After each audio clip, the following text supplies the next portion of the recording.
मेरे पापा बहुत अमीर इंसान थे और मैं उनके करोड़ों की जायदाद की एक अकेली वारिस थी। पापा ने मेरे लिए एक मिडिल क्लास फैमिली का लड़का ढूंढा ताकि वो मेरी रिस्पेक्ट करे और फिर हमारी शादी हो गई।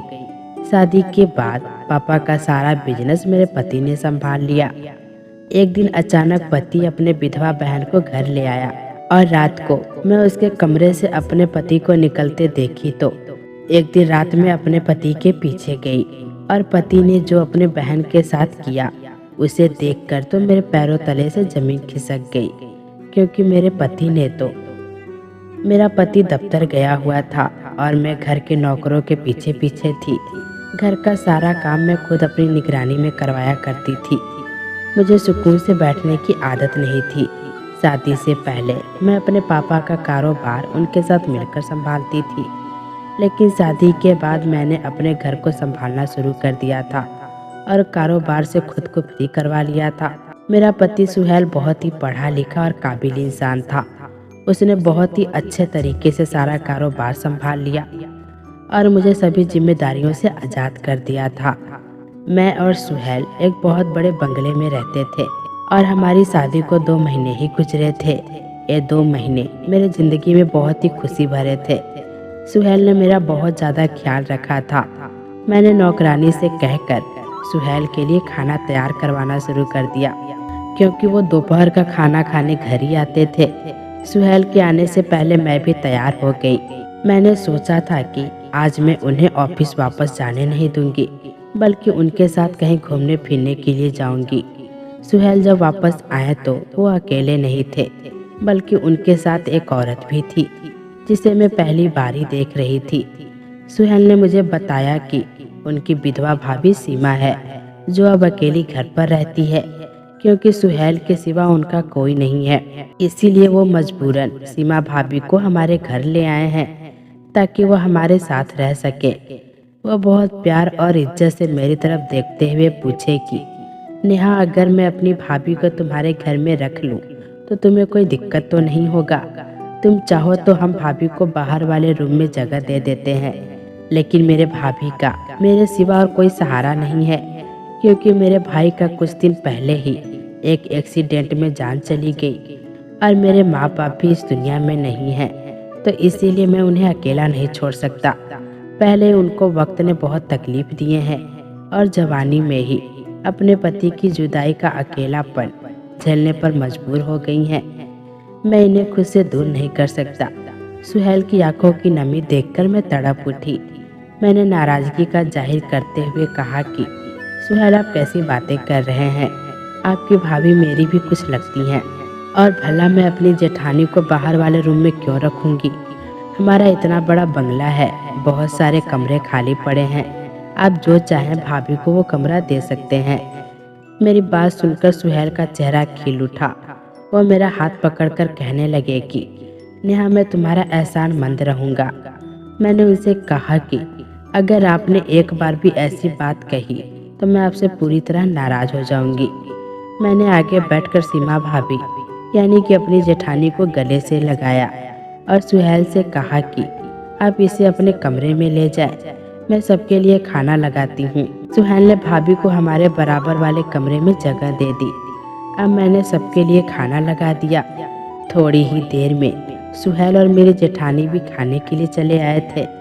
मैं सुहेल की भाभी के बारे में कुछ भी नहीं जानती थी और ना ही शादी से लेकर आज तक उसने कभी अपनी भाभी का जिक्र किया था। सुहेल की भाभी बहुत ही मासूम और खूबसूरत सी थी। वह सर झुकाए बैठी थी और खाना खा रही थी और मैं अंदर ही अंदर सोच रही थी, एक किस्मत ने इस बेचारी पर कैसा सितम ढाया है। भरी जवानी में ही विधवा हो गई और कोई सहारा भी नहीं बचा।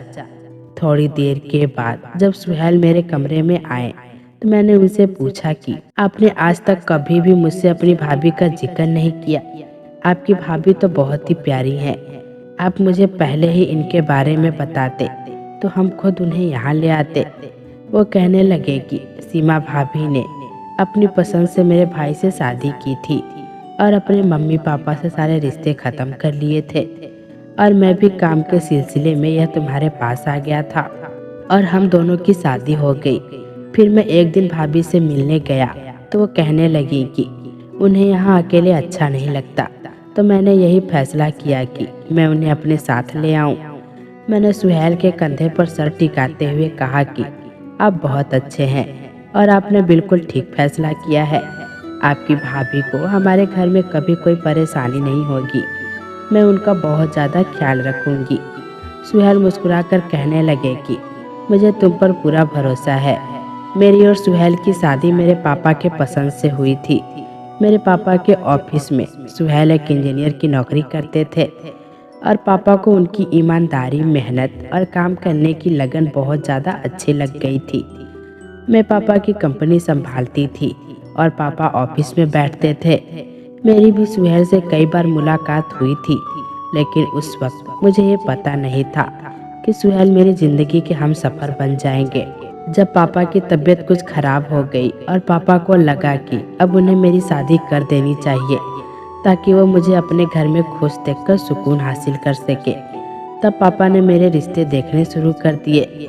अपनी ही बराबरी में रिश्ते देखते देखते कुछ वक्त गुजर गया, लेकिन पापा को कोई लड़का पसंद नहीं आया क्योंकि हम बहुत ज़्यादा अमीर थे और हमारी जैसी फैमिलीज में ज़्यादातर लड़के अपनी पसंद की शादियाँ करते हैं या फिर गलत हरकतों में हो जाते हैं। फिर न जाने क्यों एक दिन पापा ने अचानक ही सुहेल को मेरे लिए पसंद कर लिया। जब पापा ने मुझे सुहेल के बारे में बताया तो मैं हैरान रह गई क्योंकि वो किसी भी तरह से हमारी बराबरी का नहीं था। लेकिन पापा कहने लगे कि बेटा वो एक मिडिल क्लास फैमिली से है और बहुत शरीफ लड़का है। मुझे यकीन है कि वो तुम्हारी इज्जत करेगा और कभी तुम्हारे साथ बुरा करने के बारे में नहीं सोचेगा। मैं चाहता हूँ कि तुम्हारी शादी किसी ऐसे इंसान से हो जो तुम्हारी कदर करे। सुहेल से अच्छा मुझे कोई और नहीं लगा जिससे मैं तुम्हारा रिश्ता तय कर सकूं। तुम मेरे करोड़ों की जायदाद की अकेली वारिस हो। सुहेल एक समझदार और मेहनती इंसान है। वो तुम्हारे साथ मिलकर मेरे कारोबार को बहुत आगे ले जाएगा और तुम दोनों एक बहुत अच्छी जिंदगी गुजार सकोगे। पापा के इस बात को तो मैं पहले से मानती थी कि सुहेल एक बहुत ही मेहनती इंसान है। मैंने उसे अपनी कंपनी में बहुत ही लगन के साथ काम करते हुए देखा था। पापा ने सुहेल के बारे में जो कुछ पता किया था उसके मुताबिक उसके माँ बाप की मृत्यु हो गया था और वो अकेला ही अपने घर में रहा करता था। ये जानकर तो पापा और भी बेफिक्र हो गए कि उसके साथ कोई रिश्ता नहीं है, इसीलिए उसका सारा वक्त और प्यार मेरे लिए होगा। पापा ने एक दिन मौका देखकर सुहेल से हमारे रिश्ते की बात की तो वो हैरान रह गया। मैंने और सुहेल ने एक दो मुलाकातें की और हमारा रिश्ता पक्का हो गया। और सुहेल के कहने के मुताबिक पापा ने मेरी और उसकी शादी बहुत अच्छे से कर दी। शादी के बाद मैं और सुहेल पापा के दिए हुए बड़े से बंगले में आकर रहने लगे। सुहेल मेरा साथ पाकर बहुत खुश था और पापा की बात बिल्कुल सच साबित हुई। सुहेल ने पहले ही दिन से मेरा इस कदर ख्याल रखना शुरू कर दिया कि मैं हैरान रह जाती। उसका बस चलता तो वो मुझे ज़मीन पर पैर भी नहीं रखने देता। शादी के बाद वो कहने लगा कि तुम घर में आराम करो, दफ्तर और बाकी काम की जिम्मेदारियां मुझ पर छोड़ दो। मैं पापा के साथ मिलकर सब कुछ संभाल लूँगा। मैं बहुत वक्त से पापा के साथ जिम्मेदारियां संभाल रही थी और अब थोड़ा सुकून चाहती थी और उसने मुझे सुकून देकर खुश कर दिया। सुहेल मेहनत से पापा के साथ मिलकर उनका कारोबार संभाल रहा था और मैं पूरी तरह गृहस्थी में लग गई। पापा पहले से ज़्यादा बीमार रहने लगे थे। उन्होंने भी सब कुछ सुहेल को ही सौंप दिया। वो कभी कभार एक चक्कर ऑफिस का लगा लेते और सुहेल को काम करता देखकर वो खुश हो जाते थे। उसने हमारे कारोबार को बहुत बुलंदियों पर पहुंचा दिया था।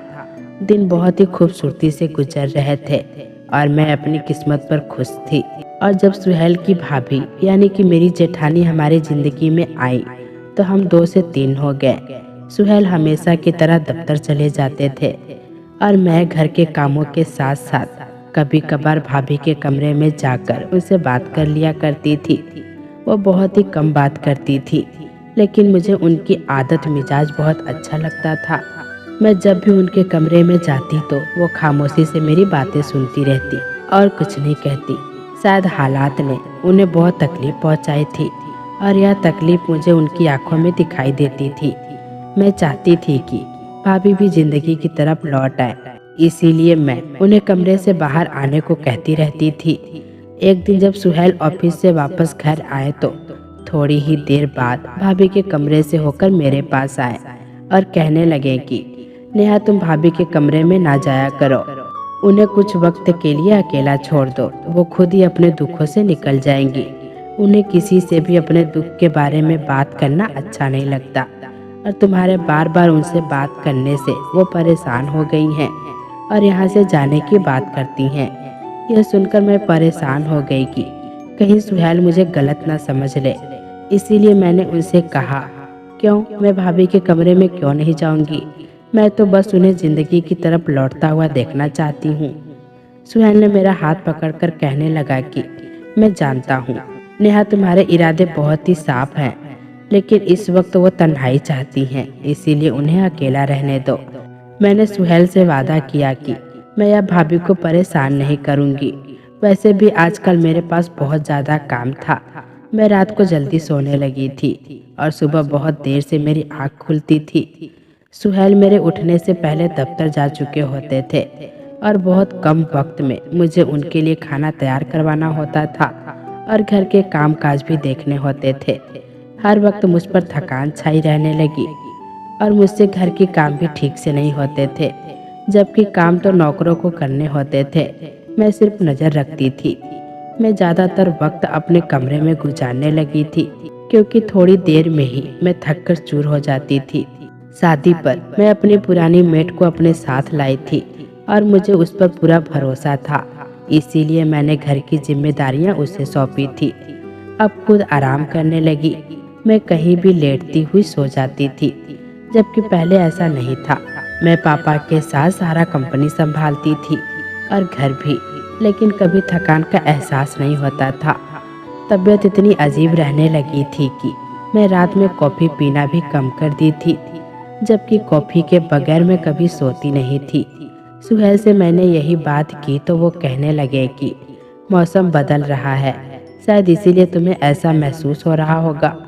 अच्छा है, तुम ज़्यादा आराम किया करो। वो इतनी मोहब्बत से मुझसे बात करते हैं कि मैं सारा प्रॉब्लम भूल जाती थी और उनकी आंखों में देखने लगती थी। अब भी ऐसा ही हुआ था। मैंने अब भाभी के कमरे में जाना बिल्कुल छोड़ दिया था। वो खाना भी अकेले ही अपने कमरे में खाती थी, इसीलिए मुझे उनकी शक्ल भी दिखाई नहीं देती थी। सुहेल ऑफिस से घर आने के बाद ही अपनी भाभी के कमरे में चले जाते और कुछ वक्त उनके साथ गुजार कर वापस मेरे पास आते थे। मुझे उनका भाभी को वक्त देने पर बिल्कुल भी एतराज नहीं था, लेकिन एक रात नींद से मेरी आँख खुली तो मैंने सुहेल को बिस्तर पर नहीं पाया और हैरान हुई कि आधी रात को वो कहाँ गए हैं। जैसे ही मैं उन्हें देखने के लिए कमरे से निकली तो मैंने सुहेल को भाभी के कमरे से निकलते हुए देखा। मैं हैरान थी कि आधी रात को सुहेल का भाभी के कमरे में क्या काम है, लेकिन फिर मुझे लगा कि शायद ऐसे ही देखने के लिए गए होंगे। मैंने सुहेल को कुछ नहीं कहा और इससे पहले कि वो मेरी तरफ देखते, मैं खुद ही कमरे में वापस आकर सोने के लिए लेट गई। ये सिलसिला अब चल निकला। अक्सर रात को मेरी आँख खुलती तो सुहेल कमरे में मौजूद नहीं होते थे। मुझे यह बात समझ नहीं आती थी कि सुहेल का आधी रात को अपनी भाभी के कमरे में जाना क्यों जरूरी है, जबकि वो ऑफिस से आते ही अपनी भाभी के कमरे में जाते हैं।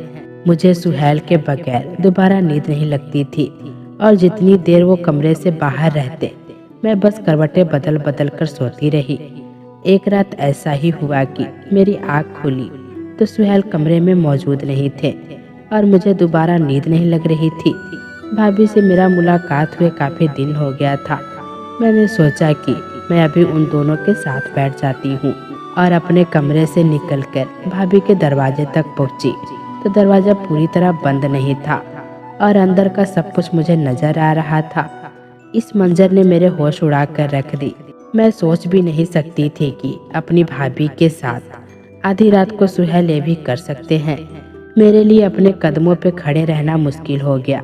अंदर से आती आवाज़ों ने तो मेरे बोलने की ताकत भी छीन ली थी। सुहेल भाभी को सीने से लगाए बैठे थे और उन्हें प्यार कर रहे थे, पर ऐसी मोहब्बत एक देवर भाभी के बीच किसी भी सूरत में नहीं हो सकती। मैंने उन्हें जिस हालत में देखा वो लफ्जों में बयान करना बिल्कुल मुमकिन नहीं था, लेकिन सुहेल और भाभी की बातों ने तो मेरे कदमों तले से जमीन निकाल दी। उनके रिश्ते की हकीकत भी पूरी तरह खुलकर मेरे सामने आ गई थी। भाभी कह रही थी कि और कितने दिन हम ऐसे देवर भाभी होने का ड्रामा करते रहेंगे और मैं अपनी ही सौतन को अपनी आंखों के सामने बर्दाश्त करती रहूंगी।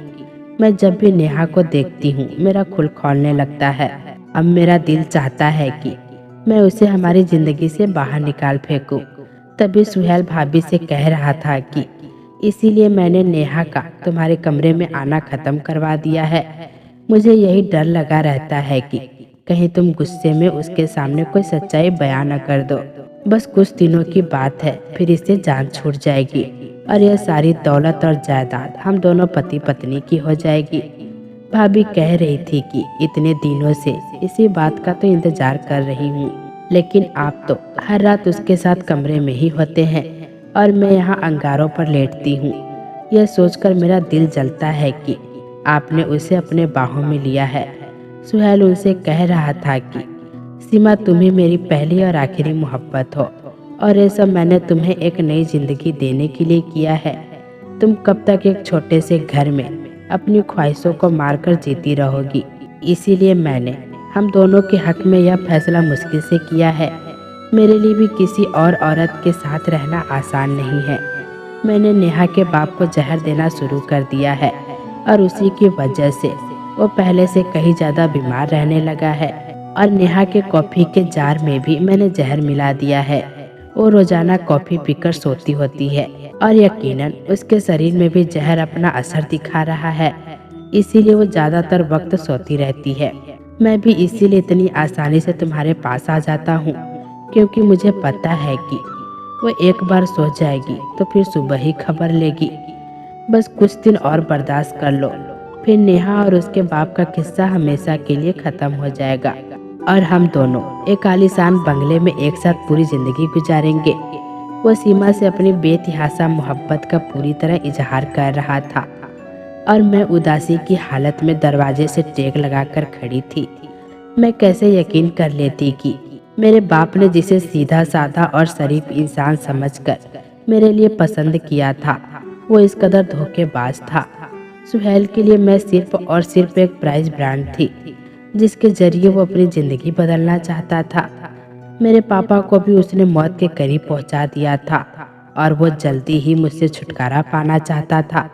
उसे बहुत अच्छी तरह मालूम था कि मेरे और मेरे पापा के मरने के बाद सब कुछ खुद ब खुद उसके हवाले हो जाएगा, इसीलिए वो हमारे आगे अच्छा बनने का ड्रामा करता था। मुझे एकदम चक्कर सा महसूस होने लगा। शरीर में कमजोरी तो बहुत दिनों से थी, इसीलिए मैं लड़खड़ा गई। सुहेल को और सीमा को मेरी मौजूदगी का एहसास हो गया। जैसे उन दोनों की नज़र मुझ पर पड़ी तो उनके चेहरे का रंग बदल गया। सुहेल को तो इस बात का पता ही नहीं था कि मैं पिछले कुछ दिनों से कॉफ़ी नहीं पी रही थी और शायद इसीलिए मुझे रात के वक्त नींद नहीं आती थी, जबकि मैं सुबह कॉफ़ी पीती और सारा दिन नशे में रहती। सुहेल हैरत से कहने लगा कि नेहा, तुम यहाँ क्या कर रही हो? मैं तो भाभी को देखने के लिए आया था। सुहेल को महसूस नहीं हुआ था कि मैंने उन दोनों की सारी बातें सुन ली है और उन्हें एक साथ देख लिया है। ये सही वक्त नहीं था कि सुहेल को यह बताती कि अब मैं उसकी सच्चाई जान गई हूँ। इसीलिए मैंने झूठ का सहारा लिया और सुहेल से कहा कि मुझे नींद आ रही थी, इसीलिए मैं उसे बुलाने के लिए आई हूँ। सुहेल मरे मरे कदमों से मेरे साथ कमरे में लौट आया। सारी रात मैंने बहुत मुश्किल से अपने आंसुओं को रोक कर रखा था। मैं सुहेल से बहुत ज़्यादा मोहब्बत करने लगी थी। मैंने दिल से उसे अपना माना था, लेकिन उसने मेरे एतबार को तबाह कर दिया था। सुबह होते ही सुहेल ऑफिस के लिए निकल गया और मैंने मौका देखकर पुलिस को फ़ोन मिलाया, जो मेरे पापा के दोस्त हैं। मैंने रोते हुए उन्हें सारी हकीकत बताई। उन्होंने मुझे यकीन दिलाया कि वो सब कुछ ठीक कर देंगे और थोड़ी ही देर में कुछ पुलिस हमारे घर चले आए और सबसे पहले सीमा के कमरे को बंद कर दिया। मेरी कॉफ़ी के जार को अपने कब्जे में लेकर उन्होंने उसका टेस्ट करवाने के लिए भेज दिया कि यह साबित हो सके कि सुहेल ने मुझे जहर देने की कोशिश की है। एक लेडीज कांस्टेबल को बुलाकर सीमा से भी पूछताछ शुरू कर दी गई, तो वो भी किसी रट्टू तोते की तरह सच बोलती चली गई। सुहेल जानता था कि मेरे पापा मेरे लिए रिश्ता देख रहे हैं, इसीलिए उसने सबसे पहले सीमा को छोड़कर एक दूसरा घर किराए पर लिया और जानबूझकर पापा के नज़रों के आगे हीरो बन गया। कुछ उसकी किस्मत रंग दिखा गई और पापा को अपने जाल में फंसाने में वो कामयाब हो गया था। सीमा और सुहेल ने एक दूसरे से लव मैरिज की थी और अब वो दोनों गरीबी के हाथों तंग आ चुके थे और एक अच्छी जिंदगी गुजारना चाहते थे, जिसके लिए उन्होंने मेरी जिंदगी बर्बाद करने का फैसला किया। सुहेल इस तरह आगे बढ़ गया कि उसने मेरी और मेरे बाप की जान लेने को भी मुश्किल नहीं समझा।